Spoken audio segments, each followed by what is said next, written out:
എന്നോട് ആര് ജയിക്കണമെന്ന് ആഗ്രഹിക്കുകയാണ് ചോദിക്കുകയാണെങ്കിൽ ഐ വുഡ് ഡെഫിനറ്റ്ലി സേ അനീഷേട്ടൻ ജയിക്കണമെന്നായിരിക്കും. ബിഗ് ബോസിന്റെ ഗ്രാൻഡ് ഫിനാലെ ആവാൻ വേണ്ടിയിട്ട് വളരെ കുറച്ച് നിമിഷം കൂടി മാത്രമേ ബാക്കിയുള്ളത്. അതുകൊണ്ട് ഈ ലാസ്റ്റ് മിനിറ്റിൽ ഞാൻ ഇങ്ങനെ ഒരു വീഡിയോ ചെയ്യുന്നതുകൊണ്ട് എന്തെങ്കിലും കാര്യമുണ്ടോ ഇല്ലെന്ന് ഒന്നും എനിക്കറിയില്ല. ഇതുവരെ നിങ്ങൾ എന്നോട് ആർക്ക് വോട്ട് ചെയ്യണം, ആര് ജയിപ്പിക്കണം എന്നൊക്കെ ചോദിക്കുന്ന സമയത്ത് ഞാൻ നിങ്ങളോട് പറഞ്ഞിട്ടുണ്ടായിരുന്നത് നിങ്ങൾക്ക് ഇഷ്ടമുള്ള, നിങ്ങൾക്ക് ഏറ്റവും ഡിസേർവിംഗ് ആണെന്ന് തോന്നുന്നു, നിങ്ങൾക്ക് ഏറ്റവും ബ്രില്യൻ പ്ലെയർ ആണെന്ന് തോന്നുന്നു, നിങ്ങൾക്ക് ഏറ്റവും കൺസിസ്റ്റന്റ് ആയി ഗെയിം കളിച്ചുകൊണ്ടിരിക്കുന്ന ഒരു പ്ലെയർ ആണെന്ന് തോന്നുന്നവർക്ക് വേണ്ടിയിട്ട് വോട്ട് ചെയ്യാനായിരുന്നു. പക്ഷെ ഇപ്പം PR-ന്റെ ഇൻഫ്ലുവൻസ് ഒക്കെ കാരണം അങ്ങോട്ടും ഇങ്ങോട്ടൊക്കെയാണ് ഗ്രാഫ് പോകുന്നത്. എനിവേസ് എനിക്ക് നിങ്ങളെ കുറച്ചെങ്കിലും ഇൻഫ്ലുവൻസ് ചെയ്യാൻ പറ്റുമെങ്കിൽ I would be so happy for that. Like why not? അനീഷയുടെ എന്തുകൊണ്ടും ഡിസേർവിംഗ് ആണ്. ഇപ്പൊ അനീഷേട്ടന് ഗ്രാഫ് എടുത്ത് നോക്കുകയാണ്, ഡേ 1 ഇങ്ങനത്തെ ഗ്രാഫ് ആയിരുന്നെങ്കിൽ 100 days ആകുമ്പോഴത്തേക്ക് ഇങ്ങനത്തെ ഗ്രാഫാണ്. ഭയങ്കര ചീപ്പ് ഡേർട്ടി ഗെയിം കളിച്ചിട്ട് ആദ്യം ലൈഫ് സ്പോയിൽ ചെയ്തിട്ടില്ല എന്നാണ് ഞാൻ വിശ്വസിക്കുന്നത്. പിന്നെ വന്ന അന്ന് മുതൽ ഇന്ന് വരെ ഇൻഡിവിജ്വൽ ആയിട്ട് തന്നെ കളിച്ച് മുന്നോട്ട് പോകുന്ന ഒരു മനുഷ്യനാണ്. പിന്നെ മനസാക്ഷിയുള്ള ഒരു മനുഷ്യനാണ്. ആരുടെയും ഫാമിലിനെ പറ്റി പറഞ്ഞിട്ടോ പേഴ്സണലി അറ്റാക്ക് ചെയ്തിട്ടോ ക്യാരക്ടർ അസാസിനേഷൻ ചെയ്തിട്ടോ ആൾ ഇതുവരെ ഒരു ചീപ്പ് ഗെയിമും കളിച്ചിട്ടില്ല. പിന്നെ അവിടെയുള്ള ഓരോ കണ്ടസ്റ്റന്റിനെയും ഒരേപോലെ കണ്ടിട്ടുള്ള ഒരാളാണ്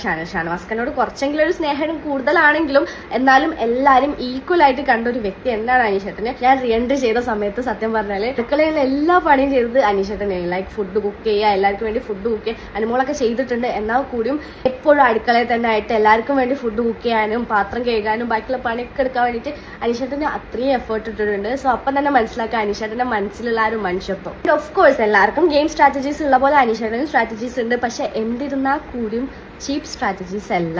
ആരെയും വേദനിപ്പിക്കാതെ അത്രയും പെർഫെക്റ്റ് ആയിട്ട് തന്നെയാണ് കളിച്ചു പോയത്. സ്റ്റാർട്ടിംഗ് സ്റ്റേജിൽ ഇറിറ്റേറ്റിംഗ് ക്യാരക്ടർ ആണെങ്കിൽ പോലും ഇപ്പൊ അനീഷേട്ടനെ സ്വഭാവം എടുത്ത് നോക്കുകയാണെങ്കിൽ തങ്കപ്പെട്ടൊരു മനുഷ്യനാണ്. സത്യം പറഞ്ഞാൽ എനിക്ക് അനീഷേട്ടൻ അത്രയും ജെന്യൂൻ ആയിട്ടാണ് തോന്നുന്നത്. പിന്നെ ആസ് എ ജെൻസി എന്നുള്ള രീതിയിൽ എനിക്ക് കുറേ രീതിയിൽ അറ്റാക്സ് അവിടെ നിന്ന് ഇവിടെ നിന്നൊക്കെ ഹൗസിൽ നിന്ന് കയറി വന്നപ്പോൾ ഉണ്ടായിട്ടുണ്ടായിരുന്നു.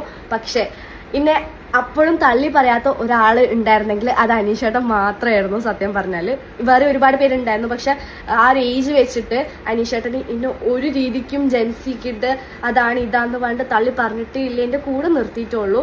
അതെനിക്ക് ഭയങ്കരമായിട്ട് ഇപ്പോഴും അനീഷേട്ടനോട് റെസ്പെക്ട് തോന്നുന്ന ഒരു കാര്യമാണ്. എനിക്ക് അക്ബർക്കും നെവിനും ഒക്കെ ജയിക്കാൻ വേണ്ടിയിട്ട് അത്രയും ആഗ്രഹമുണ്ട്. പക്ഷെ എനിക്കറിയാം അവര് സംഭവം ജയിക്കൂലെന്ന്. I mean because of lot more things ഞാൻ ഇതിനെപ്പറ്റി പറയില്ല.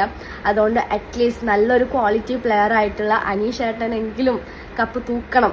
അതും ആരെയും വേദനിപ്പിക്കാതെ കളിച്ച അനീഷേട്ടൻ കപ്പ് തൂക്കണം എന്ന് ഞാൻ ആഗ്രഹിക്കുന്നുണ്ട്. Few guys can vote for അനീഷേട്ടൻ, then it would be great. നിങ്ങൾ എന്നെ അനീഷേട്ടൻ്റെ PR-എന്നോ എന്ത് വിളിച്ചാലും എനിക്ക് കുഴപ്പമില്ല. എന്തായാലും ഇവിടെ ഇഷ്ടംപോലെ PR ഇല്ലേ. ഞാൻ അനീഷേട്ടന് PR ആവണമെങ്കിൽ അങ്ങനെ ആവട്ടെ.